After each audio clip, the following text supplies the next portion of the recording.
So now the last example of this section is example 4. So we have the Boeing 757-200ER airliner carries 200 passengers and has doors with a height of 72 inches. Heights of men are normally distributed with a mean of 69 inches and a standard deviation of 2.8 inches. If a male passenger is randomly selected, find the probability that he can fit through the doorway without bending. So, we have to try to interpret what that means. Find the probability that he can fit through the doorway without bending. So, I mean, if I'm standing up straight, I'm 6'4". So if I tried to walk through that, I'd whack my head, so I'd have to bend over a little bit. But what if I was shorter? If I was shorter, then, sorry, my nose is running. If I was shorter, then I wouldn't have to bend over. I wouldn't have to bend my head down. So that is the key. They have to be shorter than that doorway height.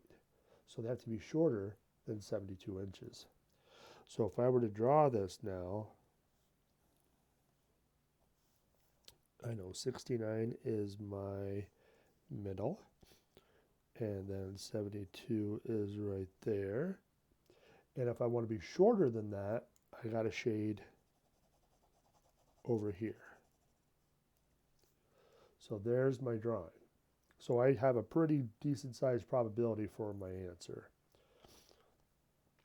Now it says a male passenger, so that means n is equal to 1. Find the probability that he can fit through the doorway without bending. So we have that.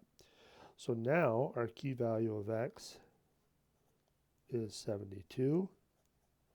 We can put that into our standard z-score formula, because n is equal to 1, and get our value of z. So let's see what that gives us. So 72 minus 69 equals, 3 divided by 2.8 equals 1.0714 blah, blah, blah. So 1.07. So that's going to give you a probability of, let's go to our positive z-score table, 1.07, 1.0, looks like 8577. So 0.8577. And are we done? The answer is yes, because we're shaded to the left. So we are done. So that is our probability for that one. If half of the 200 passengers are men, find the probability that the mean height of the 100 men is less than 72. So now we have an n that is not 1, and it's still less than 72, which is what we deduced up above. So it's the same picture, just a different z-score formula.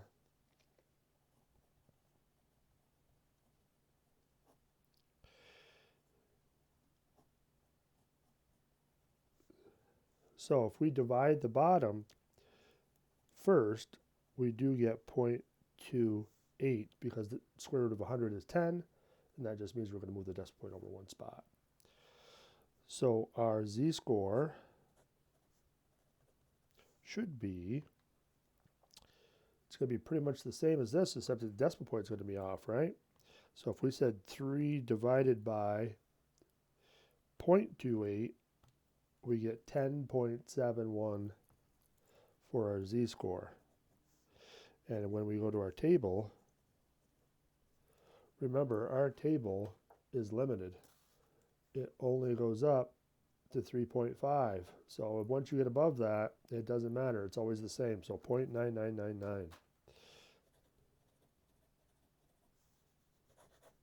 So that should be our answer for that one. All right, last two parts. When considering the comfort and safety of passengers, which result is more relevant, the probability for part A or the probability from part B, and why?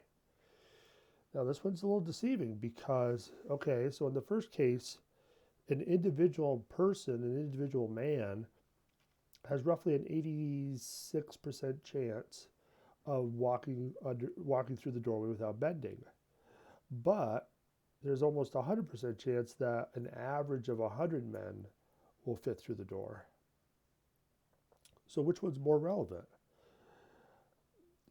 You might lean towards this because you're looking at the average, but it really doesn't make a lot of sense. Who cares about the average? I care about myself. I can't fit through the doorway without bending, so I'm more concerned about that. So really, part A is going to be more important because you want to make sure individuals are happy, not a group of people per se. You know, so that's kind of the way you can analyze that. Now, if you have, justification for doing it, for looking at the group versus the individual, you can try to justify it. So, but the way they phrase it in the book, I'm quite confident that they say the individual is more important in this case. So the individual is more important to be happy.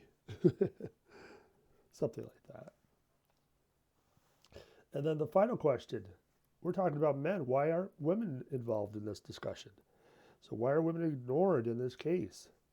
Well, this is just a statistical fact, but women are typically shorter than men.